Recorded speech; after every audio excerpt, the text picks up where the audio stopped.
26 പേർ കൊല്ലപ്പെട്ട പഹൽഗാമിലെ ആക്രമണത്തിൽ 25 പേരാണ് വിധവകളാക്കപ്പെട്ടത്. ഇതിൽ മിക്കവരും ഭർത്താക്കന്മാർ വെടിയേറ്റു മരിക്കുന്നതിന് സാക്ഷികളുമായിരുന്നു. ദിവസങ്ങൾക്ക് മുൻപ് വിവാഹം കഴിഞ്ഞ ദമ്പതികളും അക്കൂട്ടത്തിൽ ഉണ്ടായിരുന്നു.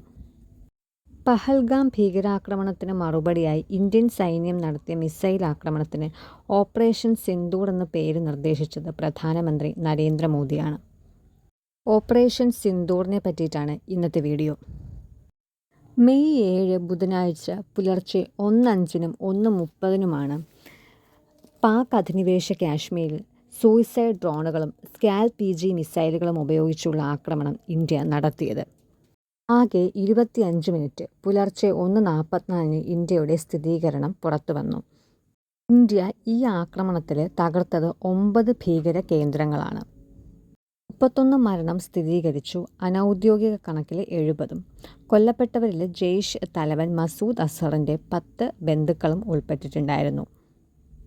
ന്യൂഡൽഹിയിലെ പ്രതിരോധ മന്ത്രാലയത്തിലെ സിറ്റുവേഷൻ റൂമിൽ പ്രധാനമന്ത്രി നരേന്ദ്രമോദിയും പ്രതിരോധ മന്ത്രി രാജ്നാഥ് സിംഗും മുതിർന്ന സൈനിക ഉദ്യോഗസ്ഥരും ഇതിൻ്റെ സൈനിക നടപടികൾ നിരീക്ഷിക്കുന്നുണ്ടായിരുന്നു. ഇനി ഇന്ത്യ ഈ ഓപ്പറേഷനിൽ വേണ്ടിയിട്ട് ഉപയോഗിച്ച പ്രധാന ആയുധങ്ങളെപ്പറ്റി പറയുകയാണെങ്കിൽ, ഒന്നാമത്തത് സ്കാൽപ് EG മിസൈലുകൾ. 250 കിലോമീറ്റർ റേഞ്ചുള്ള മിസൈൽ ബ്രിട്ടീഷ് എയറോസ്പേസും ഫ്രഞ്ച് കമ്പനിയായ മാത്രയും ചേർന്നാണ് വികസിപ്പിച്ചത്. ബ്രിട്ടനിൽ സ്റ്റോം ഷാഡോ എന്നും ഫ്രാൻസിൽ സ്കാൽപ് EG എന്നും ഇത് അറിയപ്പെടുന്നു. ലക്ഷ്യസ്ഥാനത്തേക്ക് വിക്ഷേപിച്ചാൽ പിന്നെ നിയന്ത്രിക്കാനാകാത്ത ഫയർ ആൻഡ് ഫോർഗറ്റ് മിസൈലാണ് ഇത്. GPS-ഉം ഭൂപ്രദേശത്തിൻ്റെ മാപ്പും അടിസ്ഥാനമാക്കിയാണ് സ്കാൽപ് ലക്ഷ്യസ്ഥാനത്തേക്ക് കുതിക്കുക. അടുത്തത് ഹാമർ ബോംബുകൾ. ഫ്രാൻസിലെ Safran electronics and defence company വികസിപ്പിച്ച അത്യാധുനിക ആയുധമാണിത്. വിമാനത്തിൽ നിന്ന് ഭൂമിയിലെ ലക്ഷ്യസ്ഥാനങ്ങളിലേക്ക് തൊടുക്കാവുന്ന ബോംബാണിത്. ബങ്കറുകളും ബഹുനില കെട്ടിടങ്ങളും ഉൾപ്പെടെ ശക്തിയേറിയ നിർമ്മിതികൾ തകർക്കാനുള്ള ശേഷി ഇതിനുണ്ട്. 50 മുതൽ 70 കിലോമീറ്റർ വരെയാണ് ഇതിൻ്റെ റേഞ്ച് എന്ന് പറയുന്നത്. റഫാൽ യുദ്ധവിമാനങ്ങളിൽ ഉപയോഗിക്കുന്നതിന് വേണ്ടിയാണ് ഇന്ത്യൻ വ്യോമസേന ഹാമർ ബോംബുകൾ സ്വന്തമാക്കിയിട്ടുള്ളത്. അടുത്തത് ഡ്രോണുകൾ. സൂയിസൈഡ് ഡ്രോണുകൾ എന്നറിയപ്പെടുന്ന കാമികാസി ഡ്രോണുകൾ രഹസ്യ ഓപ്പറേഷനുകളിൽ വളരെ മികച്ചതാണ് ഇത്. 1980 മുതൽ ഇത്തരം ഡ്രോണുകൾ യുദ്ധങ്ങളിൽ ഉപയോഗിക്കുന്നുണ്ട്. ലക്ഷ്യസ്ഥാനം തിരിച്ചറിഞ്ഞ് ആവശ്യമെങ്കിൽ ദീർഘനേരം നിരീക്ഷിച്ച് കൃത്യമായി പറന്നിറങ്ങി പൊട്ടിത്തെറിക്കാനുള്ള ശേഷിയാണ് ഇതിനുള്ളത്. AI ഉപയോഗിച്ച് ഉൾപ്പെടെ പ്രവർത്തിക്കാൻ കഴിയുന്ന ഇവ മറഞ്ഞിരുന്നുള്ള ആക്രമണങ്ങളിലാണ് കൂടുതലും ഉപയോഗിക്കുന്നത്. കഴിഞ്ഞ വർഷം ഡിസംബറിൽ നാഗാസ്ത്ര 1 എന്ന പേരിൽ സൂയിസൈഡ് ഡ്രോണുകൾ ഇന്ത്യ തദ്ദേശീയമായിട്ട് വികസിപ്പിച്ചിട്ടുണ്ടായിരുന്നു. ഓപ്പറേഷൻ സിന്ദൂറിലൂടെ ഇന്ത്യ തകർത്ത 9 ഭീകര കേന്ദ്രങ്ങൾ ഏതൊക്കെയെന്ന് ചോദിച്ചു കഴിഞ്ഞാൽ, സവായ് നള്ള മുസാഫറാബാദ്, ഇത് ലഷ്കർ-e തായ്ബ കേന്ദ്രമാണ്. അടുത്തത് സൈദാന ബിലാൽ മർക്കസ് മുസാഫറാബാദ്, കാശ്മീരിലേക്ക് ഭീകരരെ കടത്തുന്ന ജെയ്ഷെ മുഹമ്മദിൻ്റെ പരിശീലന കേന്ദ്രമാണിത്. മൂന്നാമത്തത് മർക്കസ് അബ്ബാസ് കോട്ട്ലി, ഇത് ജെയ്ഷെ മുഹമ്മദ് കേന്ദ്രവും.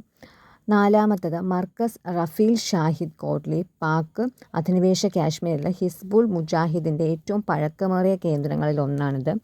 അടുത്തത് മർക്കസ് അഹ്ലെ ഹദീസ്, ജമ്മുവിലേക്ക് ഭീകരരെ എത്തിക്കുന്ന ലഷ്കർ കേന്ദ്രമാണ്.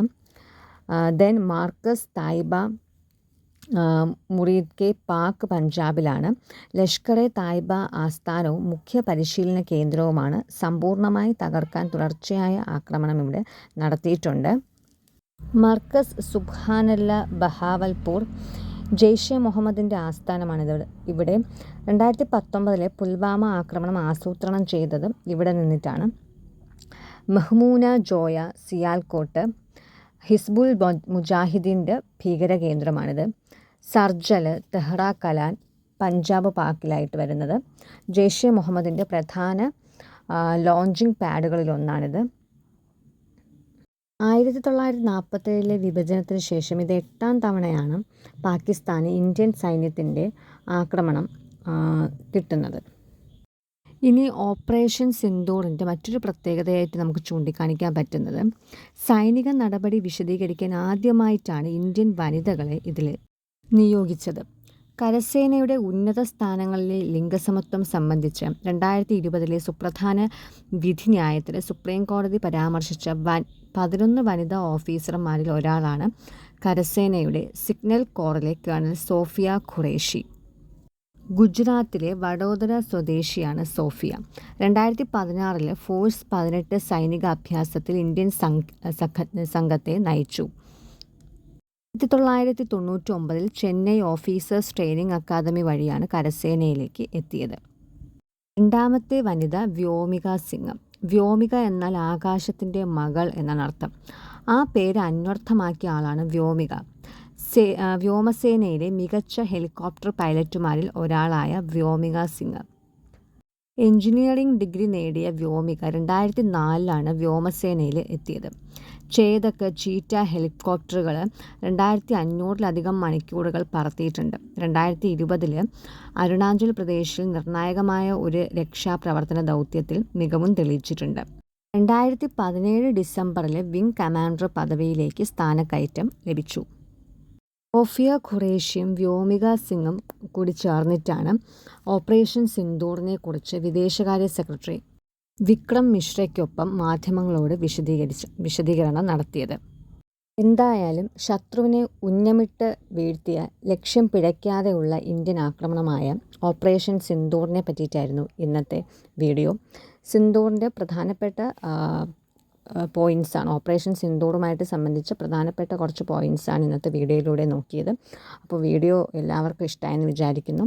കൂടുതൽ വീഡിയോസിനായിട്ട് സബ്സ്ക്രൈബ് ചെയ്യാൻ മറക്കണ്ട. താങ്ക്